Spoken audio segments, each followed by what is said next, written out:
Good morning to you. I hope you're having a great day so far, and I know you will have a great day for the rest of the day. Why? Because you decide to do that.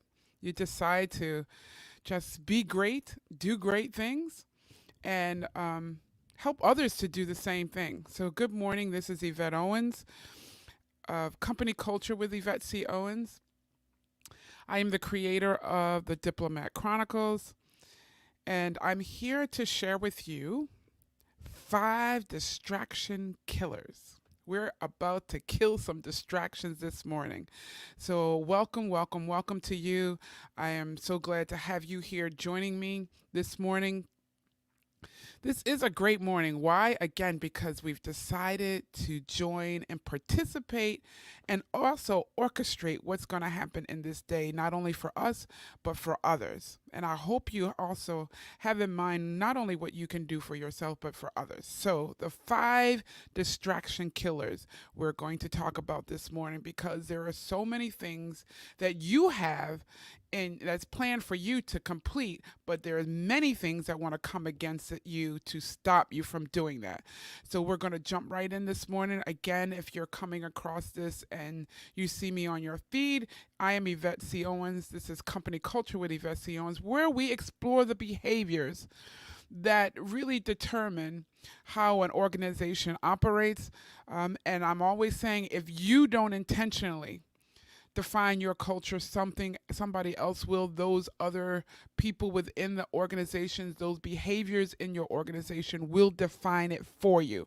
So let's be about intentionally defining the culture that we want to operate in, we want to serve people in, we want to provide products from, and we want those who come alongside us to be able to experience as well.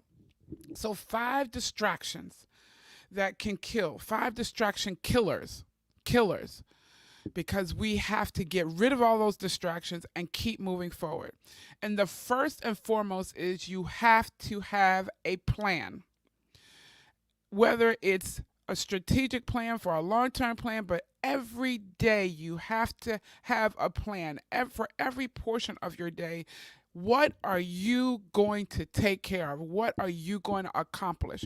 And you have to be as specific as possible, very specific in what you plan to do, because that's where number two, you will have your focus. You want to keep the main thing the main thing. So when I say be specific in your plan, I mean what, where, with whom, how.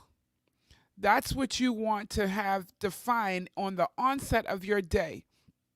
So, for example, I'm working on my online course that accompanies my new ebook called "The No Bosses Allowed: Lead to Serve and Transform." My goal is to have that out by the middle of September, to be very specific, by September 15th. So, I am very focused, and that's the main thing. I'm keeping the main thing the main thing. So my plan is to every day work on that course, get at least 3 of those units down, at least 3 of those units situated and ready to go. And I'm measuring that by, do I see 3 units ready and completed? Can I step away from it after doing that work and come back to it as if I were somebody new looking at that material and say, yes, I get what she's trying to say. Yes, I see where she's taking me in this experience with this online course. So be very specific in your plan. Have a plan, because if you have a plan, you already plan to fail. If you don't even know what you're going to do in a day, if you don't even know what you're planning in a period of time, you are already planning to fail. Distractions can easily get you off course because you don't even have a plan to do it. So get a specific plan and then keep the main thing the main thing. So within that time frame, you want to keep what is your focus. Don't let things get you off focus. So within the plan of me creating that course or whatever you're doing, there are some main things that you have to keep focused on? Are you getting content ready? That's for me, right? Are associated supplemental materials coming for just those things that I'm working on that day, right? So whether you are building a business or you're leading your team in completing a project, what's the main thing for today? So you might have a plan, but what's that main focus for the day? So even though you have a longer term strategic plan, you need to define what that main focus is and be very tunnel vision on that focus, because can I tell you, the phone gets in your way, social media, you drift off, you have people requesting things of you. So that takes us to the third is no, the power of no. And not no in a very mean way, not no just being aggressive with it, but being pleasantly and powerfully saying, no, I can't do it today. Because when I tell you, when you have a focus and when you have a plan, people are going to request things of you. You're going to see the need for things, and they're good things. People could need some help in an area that is your specialty, and you know you can help. And you're like, that's what I've been waiting to do. That's what I've been waiting to help people with. But is that the focus for today? Is that your main thing? If it's not, the answer is no, not today. So you need to be able to pleasantly say no when people are requesting things of you, and no when you see a need that you could fill, but that's not your focus for the day. I want you to also be able to say no to doubt, because you can step into something that you're creating, your business you're creating, or your organization you're taking to a new level, especially when we're in this place of working to come out of a pandemic or learning to work in our new environment. And you're really focused on how I'm going to take my group to that next place. How are we going to serve our customers when we can't touch them? How are we going to, how am I going to reach my students when I can't really be in their presence? We're all being very creative in that space. How can I get to my family and we continue to help my family move forward in that project when we're trying to secure property, or we're trying to secure a business, or we're trying to meet the needs of our community? How can I get to them and we can communicate really well? You've got to be able to shut down the doubt. Say no to doubt, say no to fear, say no to interruptions by other people, say no to interruptions and distractions by what you see a need but not your agenda for today. So have a plan, get the main thing, the power of no. The other thing is have the acknowledgement of things that can serve you and your plan, but still not the plan for today. You hear me? So we have to be able to acknowledge when we get thoughts, because you can be in the throes of creating, you can be in the throes of completing an assignment, and then you get thoughts and like, oh, if we add this thing on, or if I add another component on, what's the scope of your effort that you defined in your first plan, that you reiterated and reinforced in your main thing? Keep that scope. Anything else is out of scope. And you may not want to lose those ideas that come. So how do you acknowledge them? You write them down. Because when you write them down and you're committed to writing, not full out plan at that time, you make note of it. So I have, for instance, on my phone, I have a notepad where I am, when things come to me and they are related to what I'm doing, just not the agenda for today, I make note of it in that notepad, because it's giving that thought the respect that I hear you, I even see you, but that's not the plan for today. And I can come back to it. When you try to hold it in your head and even in your heart, and you still try to keep working on what your plan was and your focus was for the day, it will continue to, what I like to say, irritate you or distract you. So give it the respect that's due. Yes, great idea.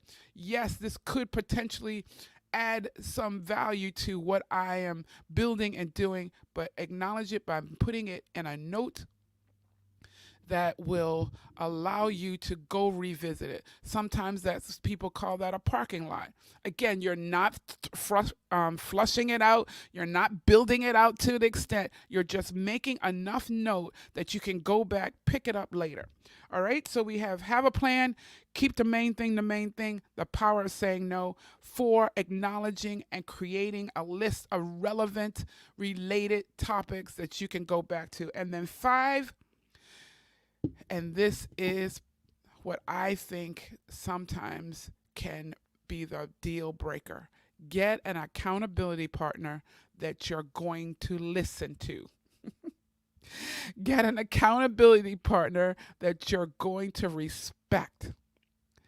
Get an accountability partner that you're going to share honestly where you are, and you allow them to honestly pour back into you and give their feedback, not criticism. And so the difference is feedback is going to inspire you. It's going to motivate you. It's going to help you see the light. It's going to help you move forward. Criticism is going to be weighty. It's going to hold you down. It's going to potentially cause you to procrastinate. And as I explained in my program, Life After Procrastination, and if you have an issue with letting things procrastinate, you want to pick that up. It's a 3-part easy program that you get through with video and audios and affirmations that help you get over procrastinating. It talks about helps you build out action plans. But when you are getting criticism, or when you're criticizing yourself, then it causes you to procrastinate, and procrastination is just the fast track to stopping. So you want to get an accountability partner that's going to give you feedback that's helpful, that primarily causes you to think more than they're talking. Feedback will cause you to think more than that person is talking. So they might be sharing, and the more powerful feedback to me is when I'm asking people questions that causes them to think about their behaviors and their actions. Is it really changing how they're going to act and behave after they leave me? Is it going to change how they approach what they're trying to accomplish after we've had our conversation? So there's these 5 distraction killers are going to, I'm telling you, they're going to always help you get to the end goal, because we talk about planning and we talk about having strategies, but they're no good if they sit on the shelf and you never execute and implement them. We're about implementing and executing strategies and plans, and killing these 5 distractions. Using these 5 distraction killers will always help you stay on track. And if you have a big enough plan, or you're really trying to achieve something and you really want some help in doing that, and you'd like to engage with me, reach out to me. I'm happy to do that. I built my signature program is just around achievement track, helping people achieve what they're trying to do with their teams, achieve personally in their careers, achieve in their businesses, in their ministries. That's what the achievement track is about. And why did I create it? Because that's what people come and ask me about. That's what I find myself talking with people about every single day. How can they achieve what they want? And so it was it was like, let's just put a program together that's easy for people to work through, that I can help coach them through, that will help them stay on track. So as you approach today, remember these 5 distraction killers, and if you not only remember them, but use them, I can assure you that you're going to get to the end of this day and say, I did it. Everything I set out, I planned to do, I accomplished it. Because 1, you had a plan. 2, you kept the main thing the main thing. 3, You know the power of saying no. 4, you acknowledge those thoughts that come to you or those ideas that come to you that are related to what you're doing, and you respect them by jotting them down in a note so you can come back to them and you don't get sidetracked with them in your planned day. And then 5, you have an accountability partner that you allow to speak into you with feedback and not criticism. I hope this helps you today. I hope you are going to not only use these 5 distraction killers today, but every day. I promise you, if you use them, you will always see progress and you will always see success. I do it every day. I find myself, that's why I can share this with you, because I find myself having to employ many of these things throughout the day because you are full of wisdom. You are full of creativity. And so those things are pouring into you, especially as you're releasing them. So as you're releasing them and as you're pouring them and things are coming to you, put them in the rightful place. No, not a part of what I'm doing. Great idea. Thanks for sharing. Not a part of what I'm doing. Throw it in the garbage. Yes, that would be a great additive to what I'm doing, but not the plan for today. Put it on your acknowledgement notes or what we might call your parking lots. And everything else is keeping you focused on the main thing, your plan for the day, and you will see great success. Have an awesome day. I love being with you today. Follow me on YouTube at Yvette C. Owens. Follow me on Facebook at The Diplomat Chronicles. Company Culture with Yvette C. Owens is also a Facebook page or even my personal page. I'd love to connect with you if you want to work with me and you want to see the progress in your life that you are due to see. Have a fantastic day. Bye-bye.